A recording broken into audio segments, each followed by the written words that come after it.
Hello everybody and welcome to another A+ 1102 lesson with some practice exam questions at the end. So I'm going to give you everything you need to know in this video about exam objective 1.1, specifically looking at upgrade paths here today, and at the end I'll give you some practice exam questions and then we'll be done with 1.1 altogether. So let's go ahead and fly through it. This is a pretty simple one. Today, if we keep our caps screwed on, we should get through it pretty easily. So this time we're looking at the different kinds of upgrade paths and when you may want to use each. So we've got a couple of different versions, right? The two primary categories are an in-place upgrade and a clean install. And the difference is, pretty simple to get our heads around. So an in-place upgrade is the most common option, and it allows you to keep your files, your settings, and most applications while upgrading to a newer version of the same edition. So for example, you might go from Windows 10 Home to Windows 10 Home, but a newer version, right? Just the next version of Windows 10 Home if an update comes out. The alternative is a clean install. This wipes your entire storage drive and installs a fresh copy of the new Windows version. So you will need to have a backup of all your information, all your data, all your applications, etc. if you want to do a clean install, okay? That's the two primary categories. Now, within these categories, there are additional factors that influence the specific upgrade path that you take. So there are some things you need to take into consideration. It's not just that simple. So one example is if you want to upgrade within the same edition, that's a very straightforward in-place upgrade. So you can just simply upgrade in place, no issues whatsoever. If you want to upgrade to a different edition, for example, if you're moving from Windows 10 Home to Windows 10 Pro, that might require purchasing a new license and potentially a clean install, okay? And additionally, upgrading from a much older version of Windows, for example, if you have Windows 7 or Windows 8, a clean install is usually recommended because in-place upgrades might not be directly supported. And even if you can pull it off, there might sometimes be there could be issues that occur with it. So it's generally safer just to do a clean install if you're upgrading from a much older version of Windows. Now, those are the two main types of upgrades, but the specific path you take depends on your current version, desired edition, and hardware compatibility. So that's what we just talked about, right? You need to take some of those factors into consideration. There's no single recommendation where you can say, all the time do a clean place in upgrade, all the time do a clean install. It's going to depend on the factors that we discussed here. So what version do you have? What version are you moving to, etc. Additionally, this is another key factor that I really want you to keep in mind. You cannot perform an in-place upgrade from a 32-bit to a 64-bit version or vice versa. If you are going from 32-bit, just remember 86 is 32-bit and 64 is 64-bit. It's confusing, but just remember that one. So if you're going from a 32-bit to a 64-bit or the other way around, you will need to back up your data and perform a clean install. You cannot do an in-place upgrade there. You'll need to do a clean install if you're going between those two. So long as you get the difference between in-place and a clean install, you should be okay, and you know that you can't go between those without doing a clean install. So that being said, we'll head into our questions for the day, starting right about now. The first question reads, you are a technician tasked with upgrading all laptops in a small design firm from Windows 10 Home to Windows 10 Pro. These laptops have a variety of design software installed and user data that needs to be preserved.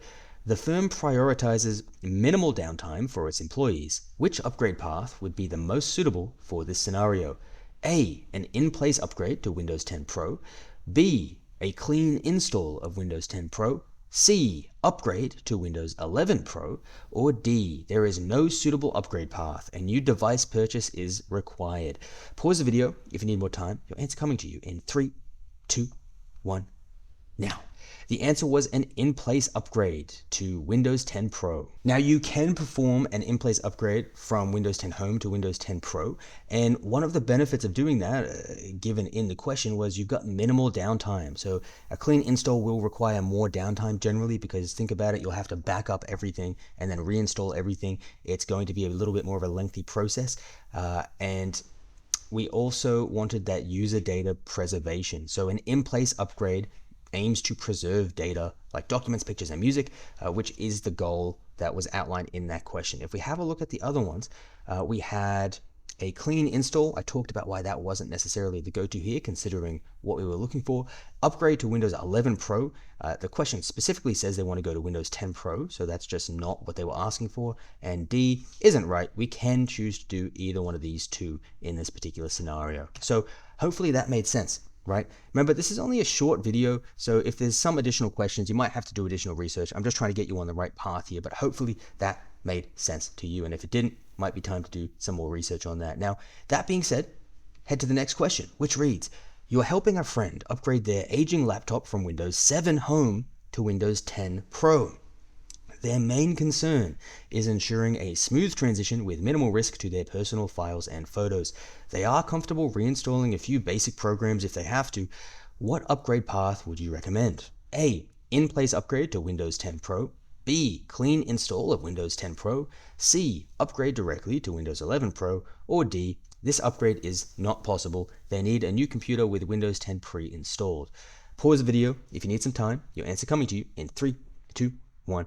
The answer is a clean install of Windows 10 Pro. And the reason was, yes, they said they want a smooth transition. And when you think about it, an in-place upgrade would be smoother, but they're going from Windows 7. And remember, that's very, very old. When you're going from a much older version to a much newer version, generally you're going to want to do a clean install just to eliminate anything that could go wrong with that. So clean installs create a fresh Windows 10 Pro environment. This minimizes the chance of existing Windows 7 conflicts or errors affecting data during the upgrade process. That's kind of what I just talked about. This is particularly important when upgrading from a much older version of Windows to a more recent version, right? So Windows 10 Home to 10 Pro, yeah, in place, you can get away with. Windows 7 to Windows 10 Pro, not really. You're going to need to do a clean install for that. All right, feel free to pause and read any of that, but we'll go ahead and move on. The next question reads, you are a tech consultant and a client wants to upgrade their computer from a 32-bit version of Windows 7 Home to a 64-bit version of Windows 10 Pro. They would like to take advantage of the ability to use more RAM for improved performance, especially when running memory-intensive software like photo editing tools. What would be the most suitable upgrade path for this scenario? A. In-place upgrade to Windows 10 Pro. B. Clean install of Windows 10 Pro. C. Direct upgrade to Windows 11 Pro. Or D. The upgrade is not possible due to architecture incompatibility. They need a new computer with a 64-bit processor. Okay. 3, 2, 1. Here's your answer. Pause the video if you need more time. Your answer is a clean install of Windows 10 Pro. This one might have been a little bit tricky because there was a variation in whether it was 32-bit or 64-bit here, but I'll try to explain it and make it clear why this is the right answer. So you wanted to do a clean install. First of all, we couldn't do an in-place upgrade, right? That's simply, one, we're going from Windows 7 Home all the way to Windows 10 Pro. As we stated in the last question, that's not going to work. We're going to need to do a clean install if we are going to do an upgrade whatsoever. Now, the second thing that might have caught us off guard is we're going from a 32-bit to a 64-bit. So we know that we can't do in place. But remember, we can still do a clean install. Absolutely, you can do. This question didn't say anything about the actual hardware that they're working with. So that's why D isn't an option. It says this upgrade is not possible due to architecture incompatibility. They need a new computer with a 64-bit processor. We don't know what kind of processor they have, so there's no reason why we'd be selecting that. We only know that they're currently running a 32-bit version of Windows 7. They could very well have a 64-bit processor. Unless stated otherwise, there's no reason for us to assume that they don't. Now, a direct upgrade to Windows 11 Pro, again, they're asking for Windows 10 Pro, so that one is simply outlined. So that's how we got, even just through the process of elimination, that's how we got to be there. Okay. Now, if you found this video useful, if you found like this helped you study for your exam, it helped you wrap your head around some of the ideas that might be covered in the exam, head over to journeytocyber.com. I've got my learning guide there for you, which gives you comprehensive notes, active recall questions, and practice exam questions, just like you've seen in this video. Not only for every exam objective, but it's broken down by every dot point within every exam objective. And then you've also got an online quiz exam simulation over online. They've got a lot of those that you can do as well. So you can really put your knowledge to the test once you've gone through all of the content. Here's what people are saying about my products, my learning guide products. This one says, your learning guide is goated. I don't comment a lot, but it helps with organized information and helps me piece things together more easily. Thank you so much. Update, your notes helped me pass my test today.